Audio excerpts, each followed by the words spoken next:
time. Hamzi as well as Kamikaze looking great. And for S2G, they're a team that's put up quite a lot of chicken dinners so far, actually. I think they're currently on 3. Looking to break that record, though I think it will be difficult today to do that, since get up towards 5, and by the time they get to 5, they should have also just won at that point. That's a smash. So possibilities of broken records ruined by the format for them. But I do think they would be happy with the win, regardless.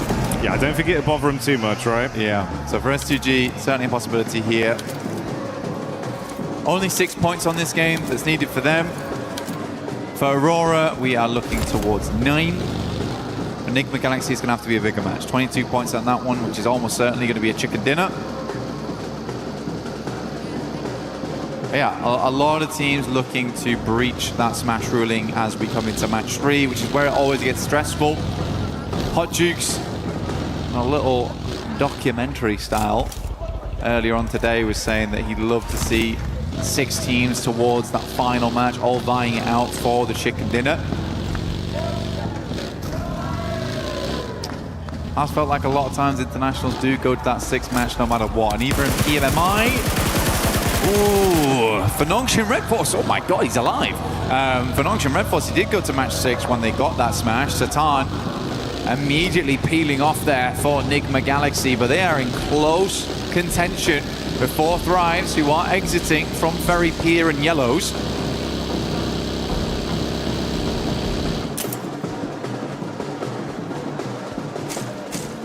Four Thrives, they've been loving these fights versus Enigma the entire event. Always able to catch them on their egress. I was just as surprised as you were. He actually got out from that one. But Lord, not lucky enough to bypass Ida. That back and forth conversation between those two teams continues even this far into the event. Emre running down Lord to get that confirmation off. Yeah, now that idea of getting the chicken dinner and getting into smash ruling feels a little further away. 4 Thrives will aggress over towards Ida. Should hit them up towards the 100 now, so they've also hit the century on this game.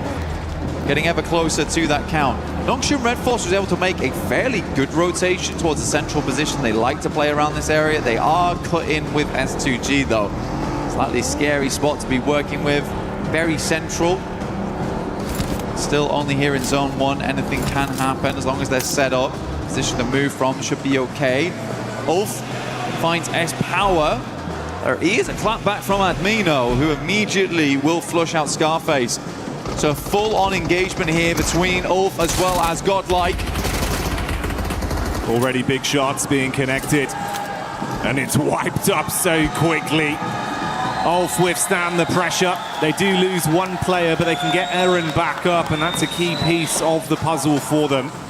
Keep him in play, reset with the meds, and grab the extra loot. I mean, for Eren, what a run it's been for him during this tournament.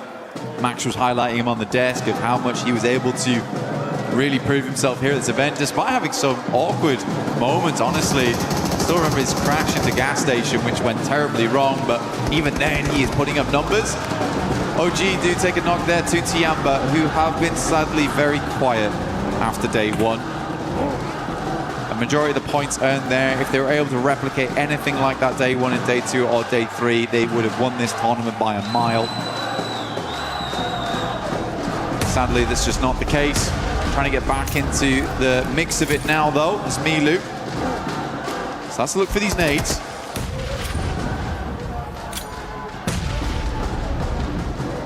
Maru on about half HP there.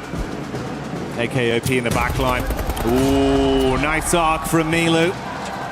Milu, the madman, when he's feeling himself, he can do so much damage on a battleground.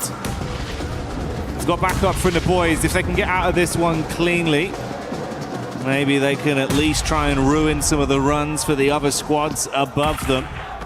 And Milu keeps it going to get that flush as well, so that will remove Aru. Hard cut him out.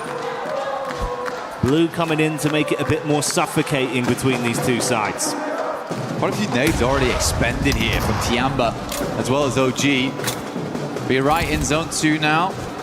Blue starts to tickle a fair bit. QZZ gets a bit panicked there, will drop a couple of shots through, and then immediately send in Milu. He's just going to prime the nade. That's a nice one from him. Good patience. Lets it go through. Is he going to peek this onto AKOP? It's me. Does not care in the slightest. Friendly fire. Denies the point. Oh, yeah. And they're going to bounce around, make sure they clean up on that one. Trying to snatch away some of the earnings from it. Good to see Tiamba, though, getting a bit of fanfare back from the crowd and big plays from Milu. I think he was sat on about 11 elims off the back of 3 games back on day 1 as well, mate. He's a killer, that's for sure.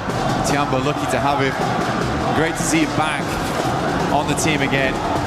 Some subs came through yesterday, Shallow in, Milu out, but looks like he is ready to play today. Gameplay looks clean. Phenomcian Red Force hard rotate over towards that north side. We've got Dip in play, but not fully. At least we did confirm away from the south side. A lot of the water got cut out immediately. A hard shift over towards the northwest, and an easy rotate now for Tiamba to actually get in. There's Catch popping up in the elim feed. Couple shots over towards the Furia squad. Furia that have been a little bit more shaky today in some of the battles we've seen. Hasn't been as cutthroat. We'll see if that one results in a bit of a flush. Seems like they have grabbed Igor's back up for now, so he'll live on. Nomshin just ahead of the Aurora crew that have made their rotation over the bridge, left of Novka. Oh, are they going in for this aggro? Aurora might be looking just to swing on the coastal side, deny as much sidelines as possible. Top though, playing an anchor backstop here, taking some good shots. There is another play here alongside him with Doc. Hamzy G at distance, also watching, so this is a dangerous rotate here for Aurora, because even if they get down towards the beachhead, S2G might have a sightline with Hamzy, and we know just how good Hamzy is at distance. An eagle eye on him. Nades go through, but so easy, brushes them off. Dirt off the shoulder for so easy. Can't keep this man down right now. 3 of their nades invested, so draining some of the early offensive utility, but it looks like they've still got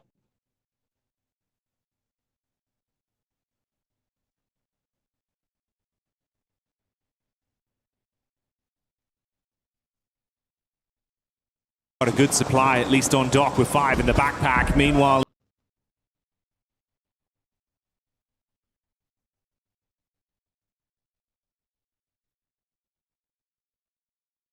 the arena pushing back up over to Waldorf. Ketch trying to catch an escape plan. Dives behind the driving, but it's not quick enough as Joker will adjust his crosshair and find that one.